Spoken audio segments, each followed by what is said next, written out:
Paul Fuller. Also, I like the title of professor.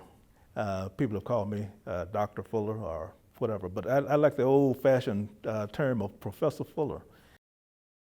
Actually, I had heard about Morristown College way back in the 1950s. Morristown College had a football team, and my brother had played football with the two-year school, Daniel Payne College down in Birmingham, and I heard just a little something about them. But I heard a little bit more about them in the 1960s when I had a cousin who came to Morristown College and graduated. And of course, I had gone to school at Alabama A&M with some students who had graduated from Morristown College. So I kind of knew something about the school and very impressed with the school before I came here. I came here in 1973. In fact, 1973, it was kind of, I guess I consider it a lucky year because I felt fortunate to be able to teach at a two-year school. I didn't want to teach at a senior college or a high school. I wanted to teach at a two-year junior college because I'm a graduate of a community college. It seemed as if I was being led to come to Morristown College because basically I had known about the reputation of the school, and this was about the only two-year school that actually offered me a position as an instructor. So when they offered it to me, I immediately leaped at it. So over the years, I had a chance to reflect on Morristown College. It was a very good school. In fact, this is a loaded statement, but I'm willing to say that we have empirical evidence as well as anecdotal evidence to suggest that it was a very good school. And we were allowed to teach what we saw fit. We had tremendous academic freedom, and in some cases, we taught some things to our students that graduate students would have trouble handling. So it was just a delight to be here. One of the things that, when I mentioned about Morristown College being a very good school, that's not just a loaded statement, because you have to understand that if United Methodist Church actually support anything such as a college or university, it had better meet their standards. So Morristown College, since 1881 when it was founded, it was developed into a very good school. 1973, my first year, and I worked there until 1988 when it closed. And of course, when Knoxville College had taken it over, I came back to the college to teach. So really roughly about 15 years as an instructor at Morristown College. 1973 to 1975 were periods of adjustment because I had never taught at the college, collegiate level before. I had been a caseworker, social worker, and I had a chance to do some teaching. So it was a period of adjustment. So it had an impact upon me personally as an adjustment. It actually helped me to become a better teacher, actually a better student, and most of all, a better person.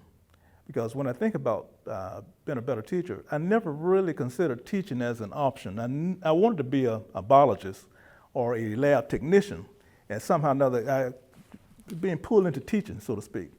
So when I got into teaching, actually it became my calling, so to speak. I really adjusted to it, really loved it. But also at the same time, I became a better student in the sense that I had to really prepare for those students. People don't realize that many students that we had students range from abilities from middle school level to graduate level. So when I would come to the classroom, they would sense if I was prepared or not, and they would challenge me, and I enjoyed that.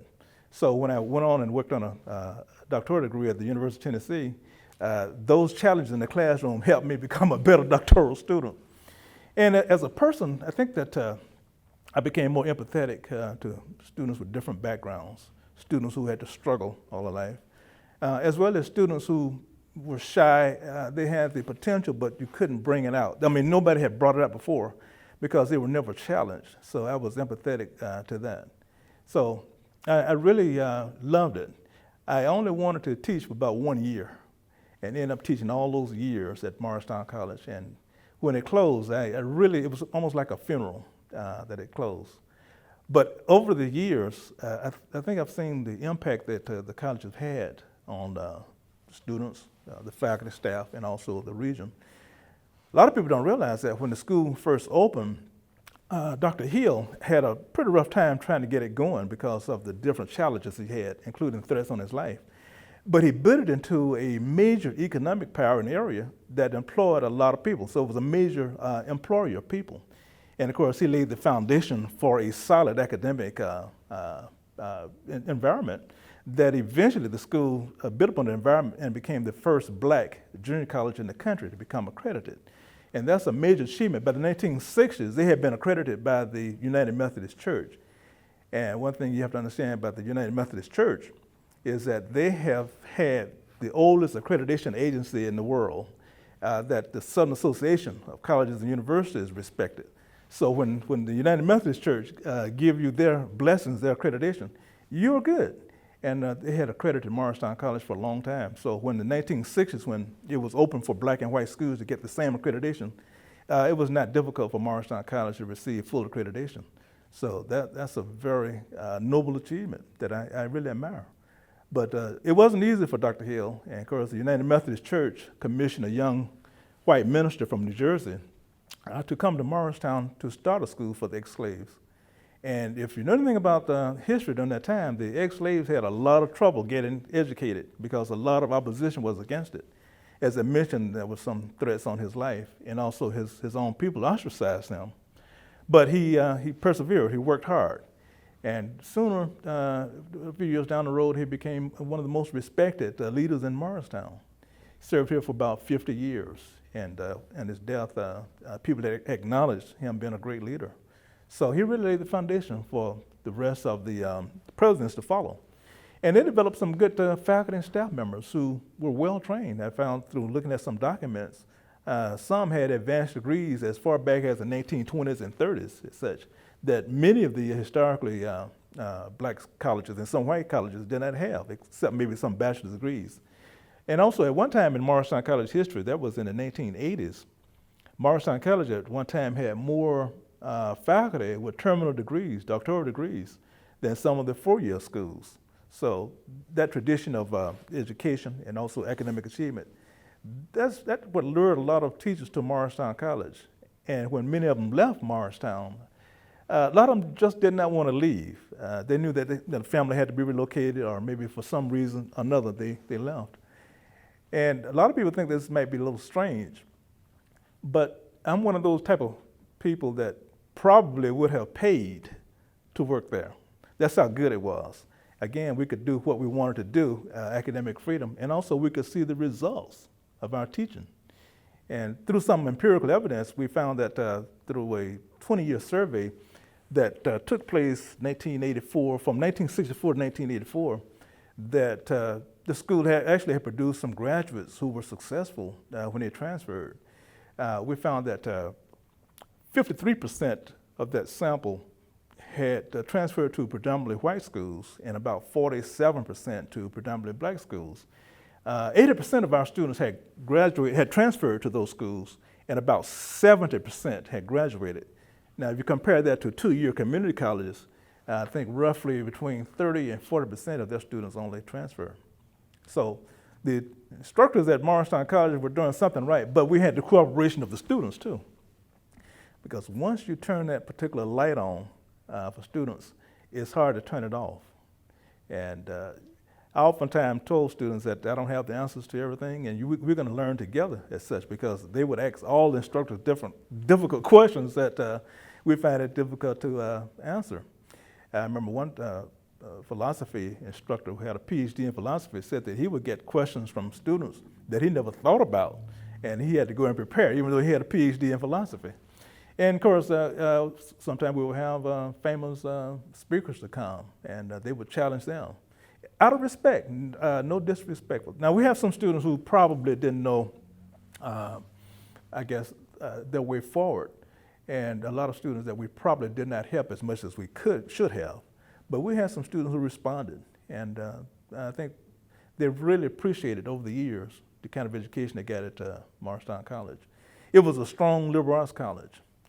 I remember talking to a professor who, taught French at Morristown College during the 1960s. He came back in the 1970s because he had missed it. And he had told us that the students that he had back in the 1960s were so good they could serve as translators. And coming from a 2-year school, I think this was very highly complimentary. So I think that we developed something that I wish that could have been continued, but because of financial difficulty, that's why the school closed. By the way, also, this is a misnomer too. A lot of people think that Morristown College, when they lost their accreditation, they thought because of academics. It was not the case. It was financial reasons. Because under the Student Association guidelines, you had to pass all of the 13 criteria they had, and financial criteria was one of the strong criteria that we had to meet. So because of the lack of support, they couldn't sustain that academic program. At one time, in the late 1970s, 1980s, Morristown College developed a strong basic skills program that was one of the best in the country under Dr. White. And we found out that by implementing that program, it was tough to implement, but those students responded, and their grade reading level increased sometimes 1 and 2 years in 1 year. And we found that that helped the entire program, especially students who did not have the reading level commensurate with the college education. So we had to bring them along too. And plus we had a GED program that helped students to pass the test for the GED. And with that basic skills program that we had, and reading, writing, and mathematics, we were able to help a lot of those students pass their GED test too. So after the school had disbanded that program, some of the 4-year universities began to ask us for some materials so that they can implement it too at their schools. We sat down with consultants and also the rest of the faculty to iron out a program that was, again, it was pretty painful to implement, but it was really good. So I think those days, I always have some really good memories about the Morristown College and what it did. So the impact was tremendous. And I think that I hope that the community will understand that within this midst, they had something that they could have been proud of. And I wish that more had taken advantage of Morristown College. Many of them did, but I think within a 10-county region, I think we missed out on a lot of students who could have taken advantage of it and really achieved quite a bit. Morristown College being a private school, its tuition was higher than your state-supported schools, but there were financial aid available for students. But we just didn't get enough local as we could have or should have. So basically, it was about the best kept secret in this area, I think people like to say. But I have to say this, that people who didn't go to Morristown College, who didn't come for different programs, they missed a treat. They really did. When I first got to Morristown, the things I remember most is being eager to get to work. Believe it or not, my classes sometimes would not start about 9 o'clock, but I would get there around 7:15 and prepare for my classes. And my classes come in, we would get on with the lessons and whatnot. And I would take a break around noon. I lived on campus at the New Jersey home, built by the New Jersey Conference. And after about 15 minutes of lunch, I would go to my 1 o'clock class. And a couple classes back to back from 1 to about 3. I would leave at 3, come back around 4 or 5. And in some cases, especially on the weekends, I would chaperone a party, a dance on campus with students. So sometimes my day would be from, let's say, 7:15 really to about 12 or 1 o'clock the next morning, especially on a Friday night, where we would have dances, plays, or anything else that I had to chaperone. So it was a busy day. And when I first came here, I was single, so I had time to do all those things. So I was really, it was my life, so to speak, my home away from home. So I did not want to interrupt that time that I had with my students during that time. And of course, I knew at some point I had to go back to school. And when I decided to enroll at the University of Tennessee, that took up a lot of my time. So I could not get as much done with the students after class as I wanted to until I finished school. So that was, it was exciting, very exciting. Now there were some days when I just could not get it across to some of my students. So I might have had some difficulty with that, but overall the experience was good. My first graduating class at Morristown was 1975, even though I came in 1973. My 1975 class was my first graduating class. I remember that class and the last class, 1988, as bookends, and these were two of the most memorable and best classes I had been exposed to. Those students were very sharp, very mannerable, very cooperative, and we got a lot out of those students. I think because of the school, very small numbers of students, class sizes generally were small, even though there were some large classes, we were able to know the students as individuals, as persons, rather than as numbers. And I think they responded in that regard. What I started doing a little investigating of some of the students' background, because basically instructors are not supposed, they should not do that, because they would develop some prejudged notions of these students. But I found that a lot of students had really strong potential in the elementary school when we can get those transcripts, but they might have fallen off in high school. So when we got them in college, we had to rekindle that spirit for learning, and it often worked for us. So part of the teaching was academic, and part of it was counseling as such, and students did respond for the most part. So I'm thankful that I was able to spend my years at Morristown. I had chances to leave Morristown and go elsewhere to other states, but I decided to stay in the area because I was really actually having a good time, to be honest with you. I never thought I had this good much time because I never wanted teaching wasn't really a first priority.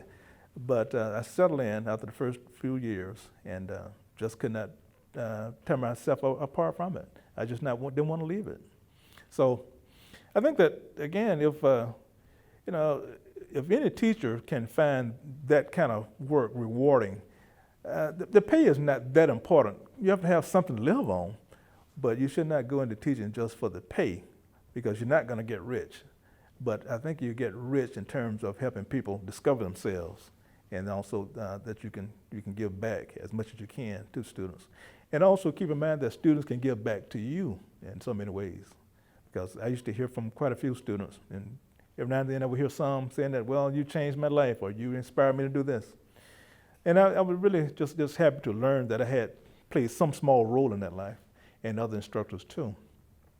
Many of our students, again, when they left here, they had the confidence that they didn't have when they first came. Some had confidence, but others had transferred sometimes from 2 and 3 other colleges to come to Morristown.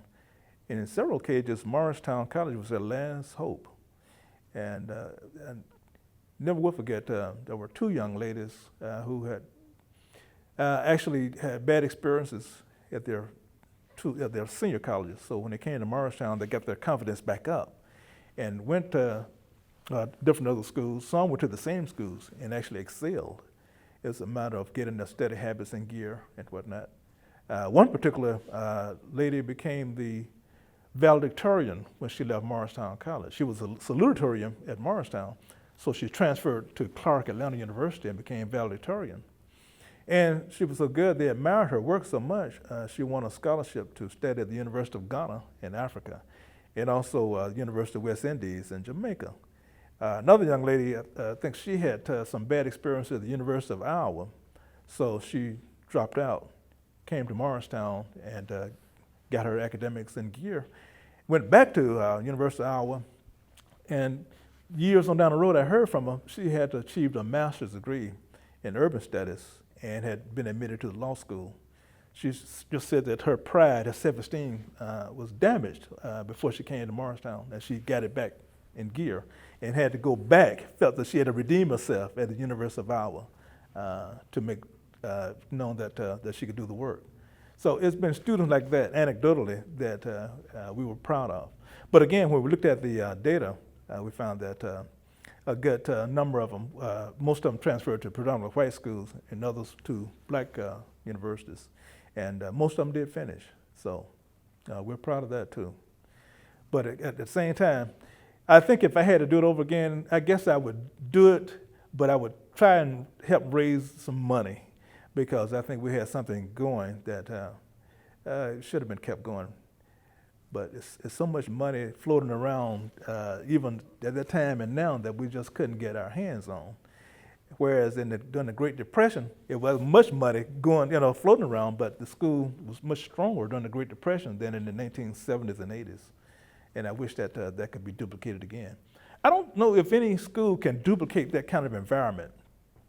You can say that we're a small school and, small student faculty ratio, but it was something intangible about that environment that made students want to excel and made faculty wanted to teach.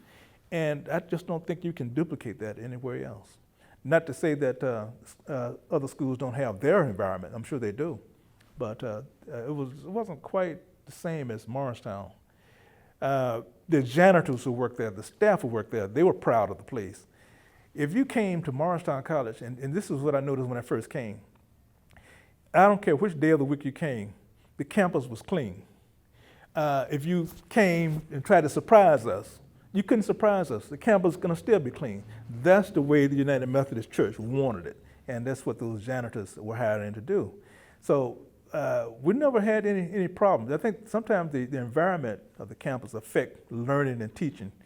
When I got through using my blackboard quite a bit, as I used to, well, the next day I knew it was clean because the janitors were clean. So we would support each other. And one of the things that I noticed about the faculty and staff at Morristown, they treated each other with respect. Just because you're a teacher or instructor, and because this guy's a janitor, the only difference was that he had his job to do and I had mine to do. So we called each other Mr. So-and-so and Miss So-and-so, and we were able to rely on each other.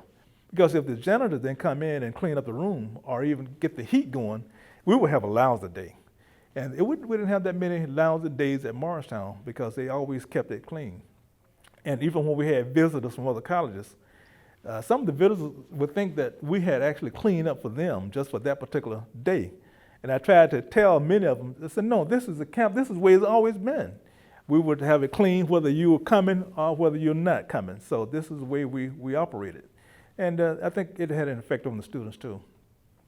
So small campus, a clean environment, and people who work together, so to speak.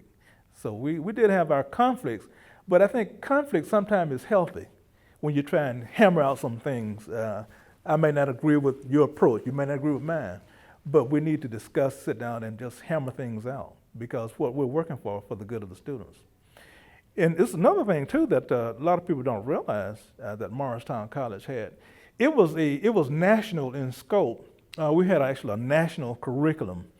Many of the faculty, perhaps most of the faculty, would find out what they're doing, let's say other schools out in California or in New York or Indiana, Illinois, as well as in Georgia, Alabama, Tennessee, to find out what kind of books they were required in their courses so that we might choose a textbook just in case our students transferred to any of those schools, they would fit right in with the curriculum. So that really helped us a great deal, great deal.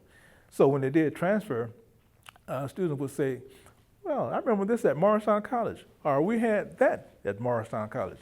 And it helped a lot because sometimes when you just try and teach just in one particular area and also a limited number of schools have that particular textbook, you might be cheating your students. Because I found that when I did sell upon textbooks, I would tell the students, the textbook is for everybody's benefit but yours. You read the textbook, but I've got to bring something in that will supplement the textbook. So there'll be a lot more reading for them that I will bring in from different sources as such. So when I explained to some of the things that we were doing to others who had never had any connection with Morristown, they said, wow, I didn't have that in college. It sounded like you all were teaching these students on a graduate level. In fact, I decided to play around with that for a few of my classes. I actually handpicked some students to work with. I didn't tell them that I was going to scare them, but when they got in their classroom, they were wondering what was going on because I required them to do a thesis at a 2-year school. So it was one of those things that it was a lot of complaints. But when we got through with the class, the lowest grade was a B, and students did a good on their thesis as such. So when those students, those were sophomores by the way, when they transferred to some other schools, and some of our administrators asked how are they doing, one guy told them that, well, when I first got there, I thought it was going to be hard, difficult, But having that particular class under Fuller, that made me adjust quicker because I had prepared them to think in terms of being, difficult task to adjust to. So yeah, we were able to challenge quite a bit. And others, we knew that they needed some more development. We weren't that hard on them, so to speak, but we were persistent in encouraging them to reach their fullest potential. And this is what we did. I think a lot of confidence building and also just informing them and also introducing them to different concepts. And I think one of the things that I always stress in teaching, and I learned this from other teachers, is that if you can stress concept formation in your introductory courses, have the students understand the basic concept of any introductory course, then the advanced courses can build on those concepts and you'll actually know what's being discussed. Whereas some, like the content, would say, well, content is interesting for discussion and whatever, but what about the concept behind this content? Well, this is what we stress. Many students liked it, many of them didn't like it, but this was what we had to force them to do, to learn the concepts of any introductory course, whether it be in sociology or biology, chemistry, or whatever. And then you can build on the concepts on those advanced courses. So we had a really good run at it the time I was at Morristown. And other instructors said the same thing, said that they really stressed the learning aspect, and students took to it. One thing about students is that they might not have the training that you have, but they can sense if you really feel that they can learn or not, because the demeanor that you have, the expressions, sometimes just the way you carry yourself can inspire them to want to learn or can turn them off. And I learned, and of course I knew this before I went to the University of Tennessee. I took a course in nonverbal communications, and we found that a lot of our kids learn through nonverbal communication. How you raise your voice, your voice inflection, your eye contact, if you smile or frown or whatever. They can pick up whether or not you want to be in the classroom with them or you're just waiting for time to pass. So they could pick up on those cues. So if you are genuine, it'll show up in your body, your facial expressions, your bodily movements and whatnot. So this is something that they picked up on and something that really I learned from them as such. But I was happy to be there. I started out teaching basic social science courses. Social science dealing with general social science. It covered a range of courses like social institutions, sociology, psychology, anthropology, and all built into one course. It was a year-long course. And we found that other schools had required the same course for their freshmen. So it was a freshman experience type course. And then later on, we began to break those courses down because some of the students were complaining that that particular course would not transfer unless you went to certain schools. So we broke it down into sociology, social problems, criminology, the family, marriage and family. And of course, the other courses that came out of it was psychology. So we had a number of psychology courses that other instructors taught.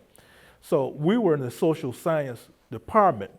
And of course, the courses that began to come out of that particular social science course, we had to have the other instructors to teach those advanced courses too. And of course, I taught all the advanced courses in sociology. And a couple of years later, from 1973 to 1975, I taught just the basic social science and sociology courses. I was actually teach African American history. I had content in African American history in my sociology courses, but they wanted me to teach it from the sociological perspective as well as historical perspective. So I decided to prepare for that course, and it took me about a year to prepare for it. So we started teaching that course in around 1976, and we taught it for, until 1988. And that was one of the more popular courses that on campus. We would, our overall enrollment was between 150 to 200 students. But sometimes we would have about 50 students enroll in that particular course. So they really got a lot of it out of it. And some say that there were some things that we had taught they had never experienced, they had never heard of before. And I just wanted to make this statement, and it has stuck with me for a long time, about a young man who came from Georgia, North Carolina, I think he had went to school in North Carolina. He'd gone to school in North Carolina, I believe, and he was going to drop a friend off at Morristown College. So a friend of his asked him to sit in on the Black History class. So he was going to stay for about 5 minutes, but ended up staying the whole hour. So we talked a little bit about the class and whatnot and what I wanted students to learn. I noticed that he kept hanging around the campus and he wouldn't leave. So he enrolled himself in the school. And one of the first classes he enrolled in was that Black History class. He became a fanatic for that particular class. And when he graduated from Morristown, he became valedictorian. He said that particular class actually encouraged him to stay. So he transferred down to Clark, Atlanta, became valedictorian down there. And they took such an interest in him. His grades were so good down there, they sent him to Yale University. And I think I learned sadly that he passed away in the early 1990s. He became a minister, but he wanted to become a minister on the streets. So he was a street type minister that he helped a lot of people, a lot of kids. But a very good student. In fact, he was such a fanatic in African American history, he earned the nickname of Black. And of course, he put on quite a few plays on campus and whatnot. But that's just one of the examples of a class that influenced a student who probably would not have stayed on campus with us. The economic impact cannot be denied. Even though it was a small school, it was estimated that probably at the time that I was there, it was estimated that between $15 to $20 million per year was being turned back into the local economy. And what made this so interesting is that this was not recirculated money coming from the state of Tennessee. Being that Morristown College was a private school, the money that it was putting in were from out of state. The students brought so much money with them, and of course, support from different organizations and churches from outside of the state of Tennessee.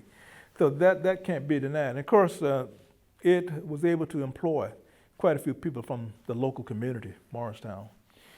Another impact I think is probably just as important, more so than the economic impact, was a cultural impact. Morristown College provided an avenue for cultural experiences that they couldn't get, say, in the local organizations. Especially in the days of segregation, Morristown College was able to provide entertainment, also speakers, cultural figures. We had, for example, a member of the Fulton family. Fulton family, if you ever heard of them, the old family in Morristown, their ancestor, Andrew Fulton, was the first black teacher at Morristown College. It was back in the 1800s. Well, one of the descendants had started, I guess we call an orchestra, South Carolina State, and they would come here and put on a performance at Morristown. We would also invite some of the well-known sports figures that had made their mark in the Olympics. For example, Ralph Boston. Also, some very well-known researchers, sociologists like Dr. C. Eric Lincoln, who was internationally known sociologist. There were many others that we were able to bring to the campus that the surrounding population would never have been exposed to had we not done it. And in fact, I think one of the highlights of my time here is when I was able to persuade Hank Aaron, after he had just broke Babe Ruth's record, to come to Morristown College. First of all, we didn't hear from him. And it seemed, I think the University of Tennessee had announced that he was coming, and he gave us a personal call, said that he would be in the area, that if we wanted him to drop by Morristown College, he'd be happy to do so. So I rushed downstairs to talk to the administrator about him, and they all agreed that we could make some time for him. So the only time he could come was at 4 o'clock in the afternoon. I said, well, I know we're not going to hardly get anybody from the community to come except for our students.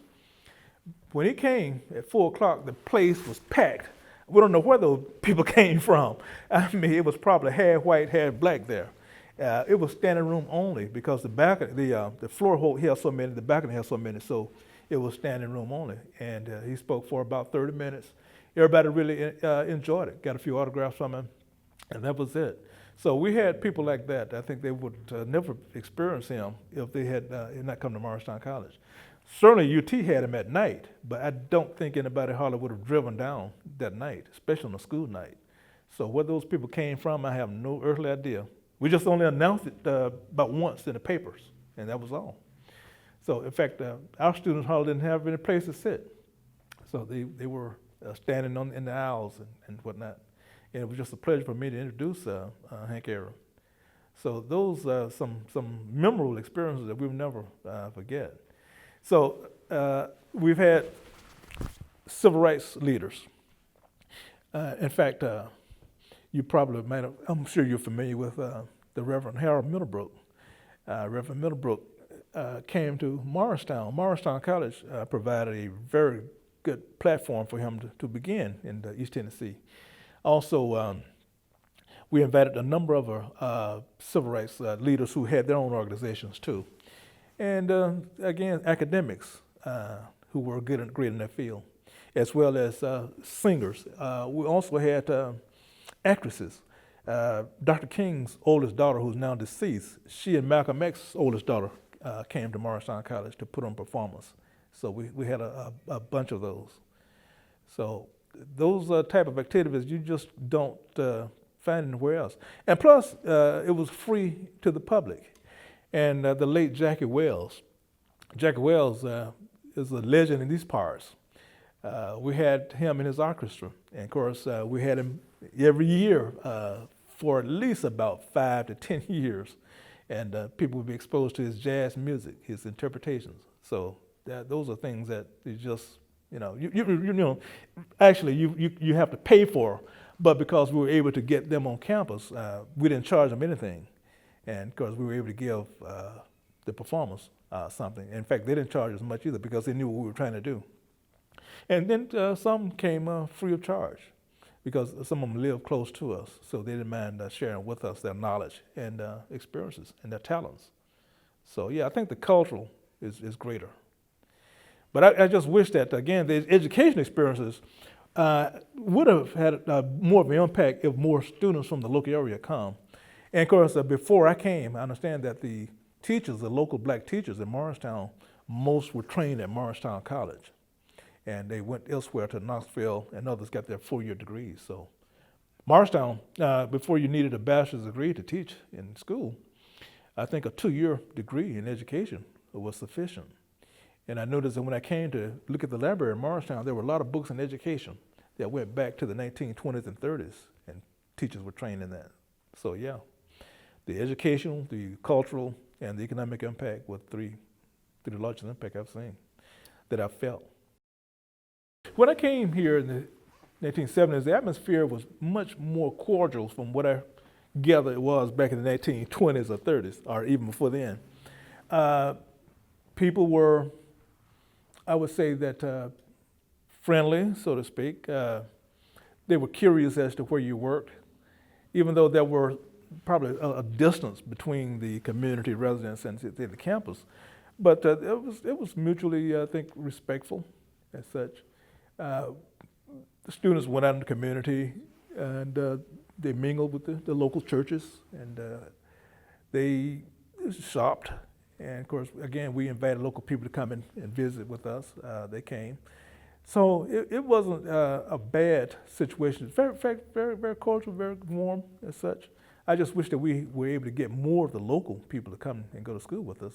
And we were happy when we had an event on campus schedule. We were happy to invite the local people here with us. I would go downtown, and some people would ask me where I worked. And I would say, well, Morristown College. And say, oh, that's a great school. Took off-campus class from University of Tennessee at Walter State, and they would ask me where I worked. I said, well, at Morristown College. I heard that y'all done a good job up there. I said, fine, come and visit. Now, of course, again, when Dr. Hill was here, the whole environment was a different scene. And I would say, if we oftentimes use the word hero too loosely, but this guy was a hero, because anytime you risk your life to do something that's unpleasant, but you know it's right, and you did it anyway, this is a hero. So he learned, I think, he lived long enough to be appreciated and respected in the area. So fast forward to the 1970s, it's a whole different ballgame. But one of the things that I noticed that things began to change in the 70s, it's the kind of students that we were beginning to get. Because of this segregation, a lot of our kids that would have gone to Morristown College went elsewhere, and many of them stayed home to go to some of the predominantly white schools. So also there was an emphasis on educating inner city youth at that time in the 1970s, and that might have caused some friction between some of our students and community residents. So we can't deny that, even though we still got some pretty good students. Then of course in the 1980s, different type of recruitment began to happen. We began to go back to the original mission of the school and began to get students who were more acclimated for college work. So the 1980s were more of a, I guess, going back to the past, so to speak, 1960s and back. But the 1970s weren't really bad. We just had few students who do not know where they belong, and they might have created some problems out in the community. But overall, those students in the 1970s were very good too. They just had to overcome some of the negative stigma that other students might have caused in the community. So I know that some of the parents may have heard about, let's say, some students who might have been shoplifting out in the city. Well, that wasn't indicative of all of our students, or even most of them. But sometimes it takes one person to destroy an image. So that's probably one reason why so many local parents didn't send the kids up there, because they've heard that this student might have been arrested for that. But what was told us, and I think this is a good thing that the newspaper did for us, the Citizen Tribune would never print Morristown College students doing this and that. They would say that the person arrested, his name, and of course he lived on 417 North James. Well, if you didn't know the address of Morristown College, you wouldn't know. You would think that was another street address. And the reason for that, from what I was told, was that students from the high schools, from the local colleges, they've been involved in shoplifting too, but they would never print the name of the school. So the Tribune was very good to us with that regard. And they were good to us for printing up announcements that we wanted them to print. And also printed up our commencement exercises too. So they were good at that. So if we had bad press, then it'd been too difficult for us to operate. So I think the Tribune did a real good job and helped us out a lot. Exactly, in the 70s as such. I noticed that a number of schools, colleges, there were some funding for students coming from the inner cities. And they were still getting some of the rural students in some of these schools too. And oftentimes there may have been conflict between the urban and rural. Now, when you think about urban, most people think about the northern cities. Yeah, Detroit, we have from Chicago, New York, but also we don't consider Memphis, Birmingham, Atlanta as being urban, but they were. But there was like a regional difference between, let's say, the northern urban and the southern urban, so to speak. And much had to do with family. We found that most of our kids from the southern urban and rural areas have more of a traditional family, whereas in the northern urban, they more or less a single parent family. And many of them come from environments that were mistrustful. And of course, there were some gang-infested communities as such. So we had to really work harder with them to gain our trust. Some responded and others didn't, so to speak. And of course, when in the 1980s, we didn't quit recruiting from the northern cities. They started doing a better job of recruiting students who came under certain programs who wanted to go to college. Up in New York City, for example, we recruited some students from Harlem. But we had a mentor, the Reverend William James, who's deceased. He had a special program, a pre-college seminar program that he would get these students through to kind of acclimate them for what to expect in college life. And so we started getting more of that kind from him in the 1980s. When Dr. Wade came as president in the 1980s, he wanted to reaffirm the original mission that Dr. Hill had started, to be both self-helpful and both self-respectful, self-helpful and self-respecting. So this was our mantra, so to speak. So we went back to some of those traditional liberal arts type courses, and he instituted a few religious courses and so forth. But along with that curriculum, he actually did something that Justin Hill did. He instituted terminal degree programs in technical fields in conjunction with Walter State. Now, this is something that most people don't realize. Getting back to Dr. Hill was a politician. You might have heard of Booker T. Washington. And I don't know if you heard of W.E.B. Du Bois, but Morristown came in between those two warring factions. And, you could not side with one or the other. Morristown started as a liberal arts school, training teachers and ministers. When Booker T. Washington came on the scene, he expressed some disdain about liberal arts education. Du Bois was a liberal arts advocate. Du Bois was not opposed to vocational education, but this is what Washington was exposed to. So they went on for a long time, and Dr. Washington had so much power that he would actually influence those northern philanthropists to give or not to give to historical black colleges. Hill, again from New Jersey, liberal arts man, a minister, he had to walk a fine line between two warring factions. So he developed liberal arts courses and vocational courses to please both sides. So that's how that worked. If not, you can imagine what Booker T would have done to Morristown College. They had some really, the students, Morristown College made those bricks that were used to build administration building and some other buildings on campus. So they had to work with their hands as well as their hearts and minds too. And that industrial program continued up until the 1950s. And it became just strictly liberal arts after the 1950s. They had some real good trained brick masons and carpenters and whatnot, along with training ministers and teachers. One guy was trained in both fields. One guy was a trained minister, and a trained brick mason. He did an excellent job as a brick mason. He graduated in the 1950s, early 50s. So, yeah. You know his name? Yeah, he's deceased now.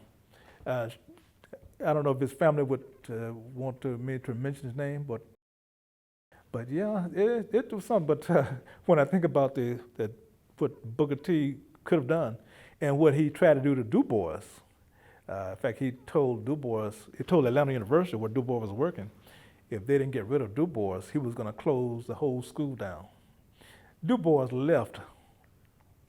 He left Atlanta University.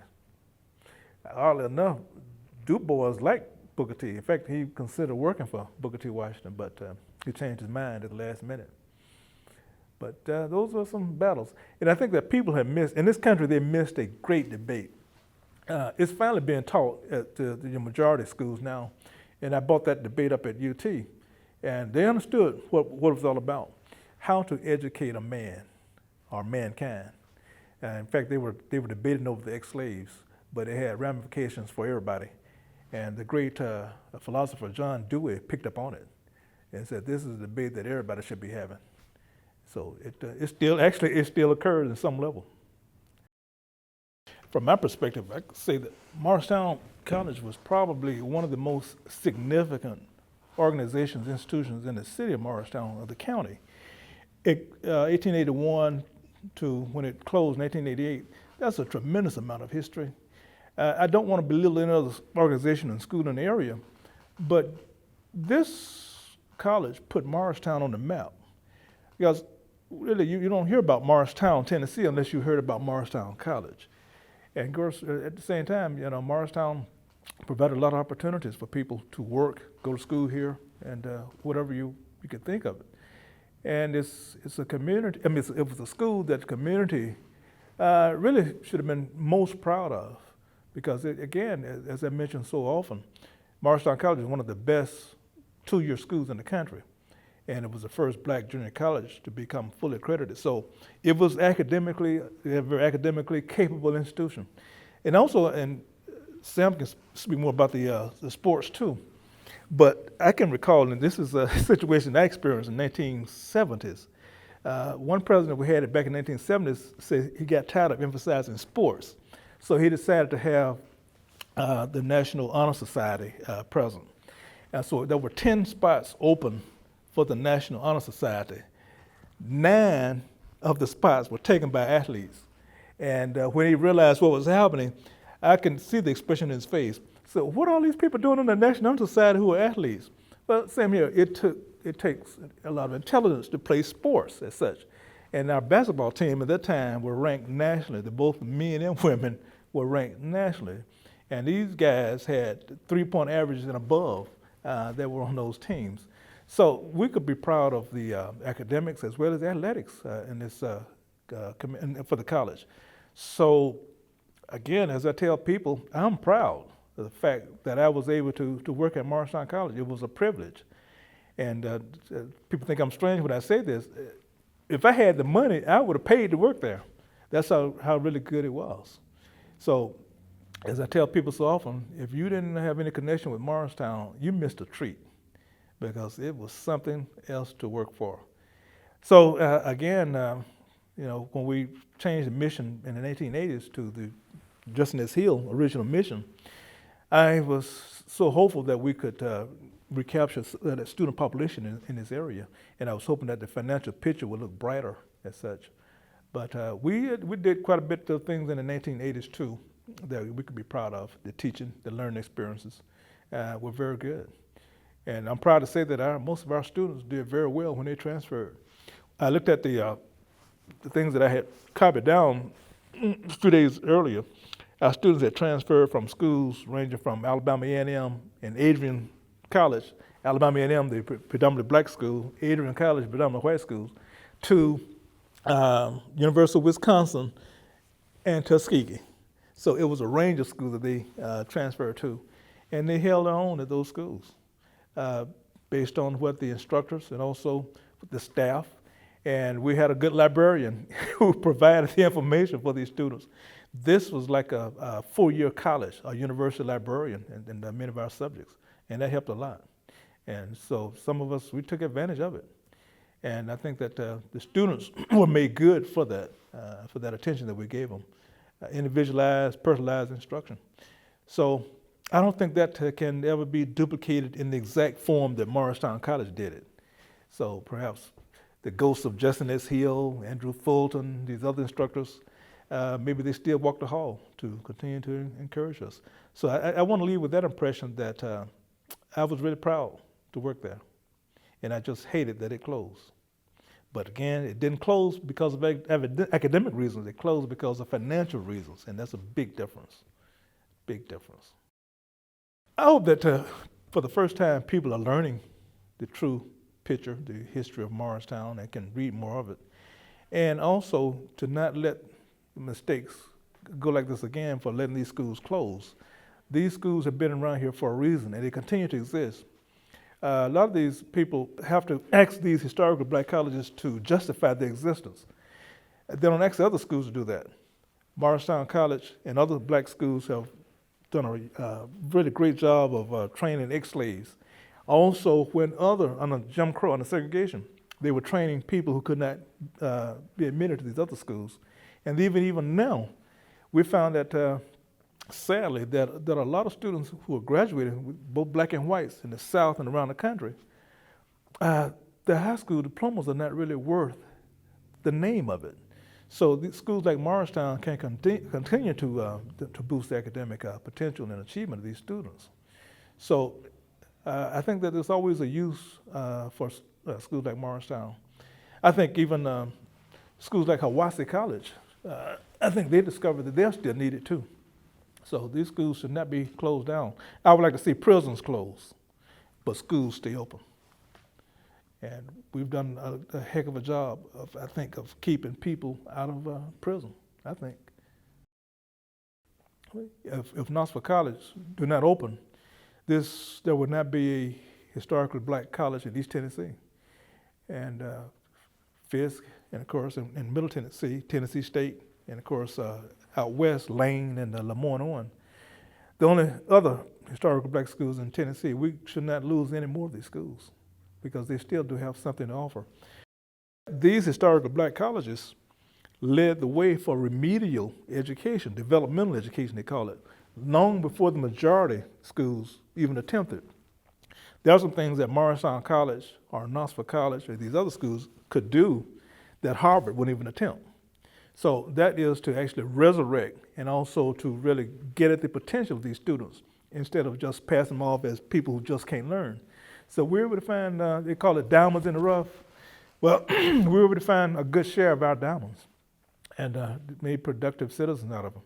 As I can recall from looking at the history, we produced students who were accountants, administrators, all the way down to physicians, ministers, teachers, social workers. And I don't think that most would have achieved that had not been for a school like Morristown College, who took a personal interest in those students. Because again, they were passed over all the time in high school and never learned their potential until they got to a small institution like Morristown. This is a school that I wish I had attended when I was in high school, in college. But I couldn't afford to leave the state of Alabama, so to speak. But I did have people who I went to school with who talked about Morristown and got me interested in trying to come here. And I'm glad I did.